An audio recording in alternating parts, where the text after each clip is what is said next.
Hola, soy Luna y bienvenidos a mi rocola. Se acerca Halloween y Día de Muertos, lo que merece una emisión especial de esta rocola. Va a estar dividida en varias partes. En esta primera vamos a hablar del origen del mito del vampiro y sus primeras apariciones en la literatura. Hay muchas versiones de lo que es un vampiro: seres de la oscuridad, sedientos de sangre, seres guapos y filósofos que se dedican a divagar sobre la eternidad, seres irreverentes y atemporales que no se ubican en nuestra modernidad, cazadores a sueldo que buscan licántropos en las montañas, adolescentes estereotipo que van a la escuela o seres que brillan bajo el sol.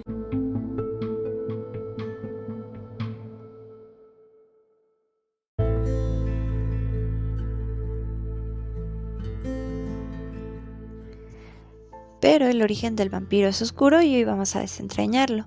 El mito del vampiro ha estado presente en las sociedades humanas desde tiempos muy antiguos. Los sumerios tienen los mitos más antiguos sobre vampiros o seres que se alimentan de sangre.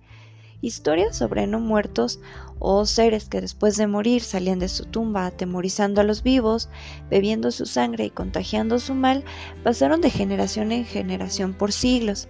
Las características de estos seres, en tanto a su apariencia, varía según la cultura y de eso hablaremos a detalle en otra emisión.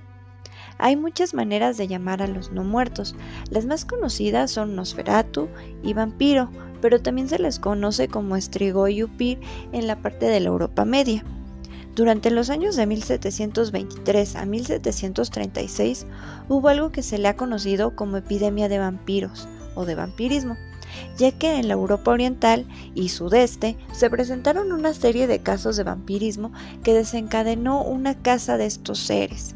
Reportes de periódicos de la época e historias contadas por viajeros alimentaban el mito de estos seres que salían de sus tumbas a beber la sangre de sus familiares y los habitantes del poblado, llegando a ser enterrados de maneras extrañas como boca abajo o desarticulando las extremidades o cercenando la cabeza o clavando el cuerpo del supuesto vampiro en un ataúd. Esta parte siempre viene acompañada del relato de la exhumación del cadáver, que lo encuentran o con la boca cubierta de sangre o con las mejillas sonrosadas o respirando o con algún síntoma de que este ser estaba vivo. Estas casas de vampiros fueron muy comunes durante estos años y posteriormente desencadenarían todas estas leyendas sobre cómo matar a un vampiro.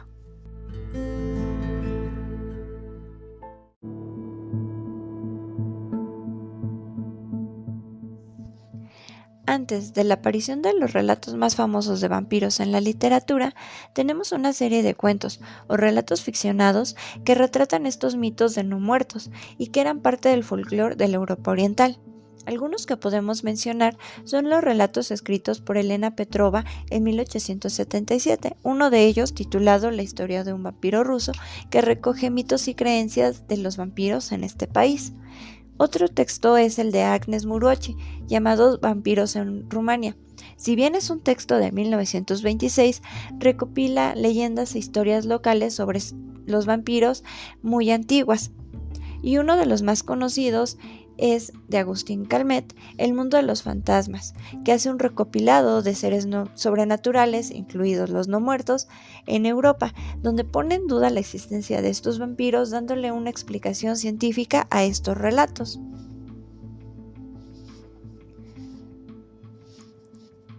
Si bien estos ejemplos de textos que recogen relatos de tradición oral y que ejemplifican a los no muertos como seres que salen de sus tumbas para alimentarse de los vivos, que huyen del sol, que son pálidos y que al ser exhumados el cadáver se encuentra intacto, e incluso al momento de cortarles la cabeza o clavar una estaca en su pecho emiten gritos de dolor. Estos primeros vampiros eran seres a los que se les temía, seres despiadados que no les importaba atacar a sus familiares o a gente cercana a ellos.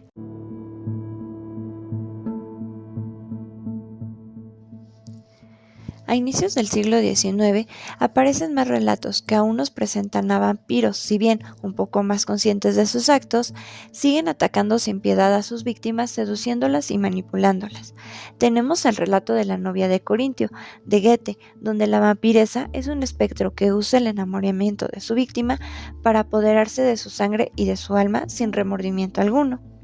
En La familia del Buldorak de Alexei Tolstoy relata la historia de un vampiro que contagia de su mal a toda su familia, porque en el folclore ruso los vampiros primero regresan a atacar a sus seres más allegados.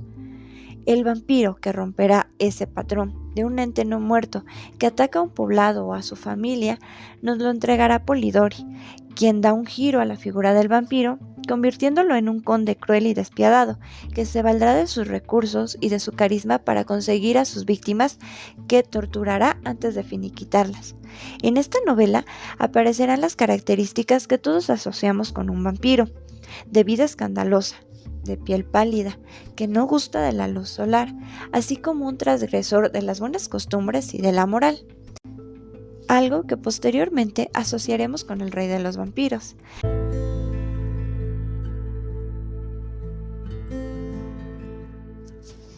Pero eso será para otra emisión, así que si quieres saber más sobre la historia de los vampiros, su literatura y todo lo que rodea a estos seres de la oscuridad, no dejes de suscribirte, darle like, comenta qué te pareció esta primera emisión. Yo soy Luna, te invito a seguirme en mis redes sociales y que tengas dulces pesadillas.